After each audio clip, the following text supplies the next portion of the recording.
Hi hello నమస్తే welcome to our channel. చూస్తున్నారా వేడి వేడి కుడుములు చూడగానే తినేయాలనిపించేటివి. మన తెలంగాణ స్పెషల్, ఆరోగ్యానికి ఎంతో మంచిది, అంతేకాకుండా ఎంతో రుచికరంగా కూడా ఉంటాయి. మరి ఈ కుడుముల్ని ఎలా తయారు చేయాలో ఈ వీడియోలో చూసేద్దాం. చూస్తున్నారా ఈ సైజు పెద్ద గ్లాస్తోని 2 గ్లాసుల బియ్యం పిండి మనం తీసుకున్నాం. ఇప్పుడు ఇక్కడ కొత్తిమీర ఆకు, ఉల్లి ఆకు, చిన్న చిన్న గడ్డలు ఉన్నాయి, అలాగే మెంతి ఆకు, వీటితో పాటుగా పచ్చిమిర్చి. ముందుగా అనపగింజల్ని తీసుకొని ఇలా ఉడకబెట్టుకోవాలి.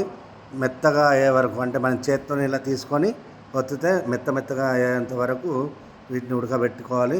తర్వాత ఉడికిన తర్వాత వీటిని ఇలా ఉన్నటువంటి నీరంతా తీసి వడవేసుకొని ఇలా పక్కన పెట్టుకోవాలి. కొత్తిమీర, మెంతాకు, ఉల్లి ఆకును ఇలా చిన్న చిన్న ముక్కలుగా కట్ చేసుకోవాలి.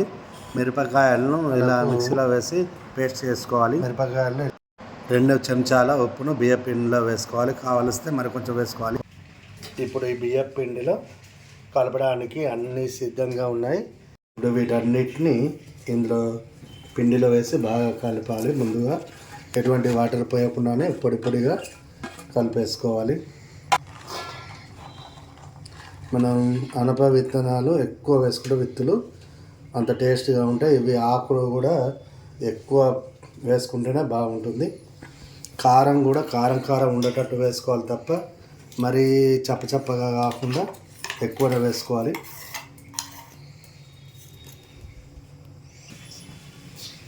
ఇవన్నీ బాగా కలిసిపోయేలాగా కలపాలి. ఆ లోపు ఒక చిన్న బౌల్లో ఇక్కడ వాటర్ వేడి చేసుకోవాలి. అంటే మామూలుగా గోరువెచ్చగా ఉన్నా సరిపోతుంది, మరీ ఎక్కువ కాకుండా గోరువెచ్చిన దానికంటే కొద్దిగా ఎక్కువ.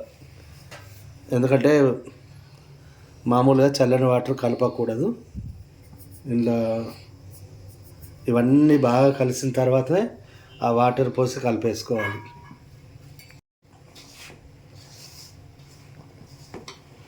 పొడిగా ఉన్నప్పుడే ఇవన్నీ బాగా కలిసేలా కలుపుకోవాలి. చూడండి, ఇలా అన్ని ఆకులు, అనపకాయ విత్తులు అన్నీ చూసిరా ఎక్కువ మోతాదులో వేసినాం. ఇవన్నీ ఎక్కువ వేస్తే అంత రుచికరంగా ఉంటుంది, అంత హెల్దీ ఫుడ్ కూడా. ఈ అనపకాయ కానీ, ఉల్లి ఆకు కానీ ఇవన్నీ మెయిన్గా ఈ సీజన్లో ఎక్కువ దొరుకుతాయి. మళ్ళీ అలాగే ఇవన్నీ కూడా ఆవిరి మీదనే ఉడుకుతాయి, అసలు నూనె ఏమాత్రం వాడకుండా.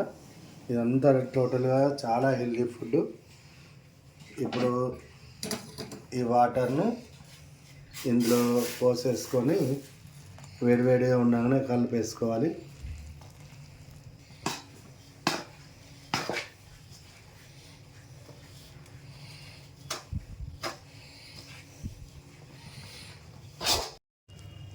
వేడిగా ఉన్నప్పుడే ఇది మంచిగా ముద్దలాగా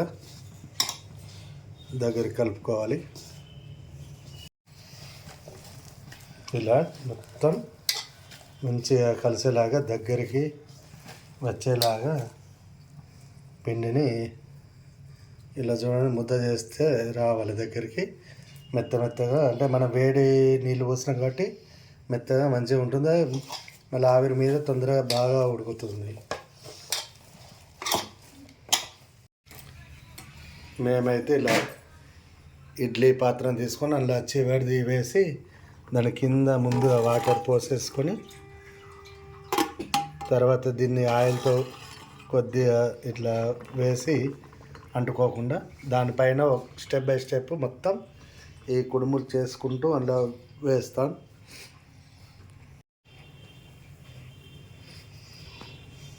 ఒకటి ఇలా చేసుకొని రౌండ్గా కొద్దిగా దొరలాగా ఇలా ఉంటే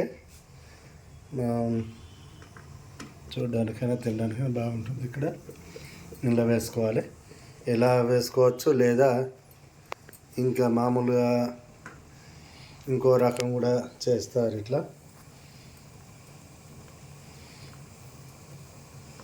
ఇట్లా కుడుము అసలు ఈ సైజు ఇంకా మా చిన్నప్పుడు చూస్తే అది పిడికడ నిండుగా ఉండేది.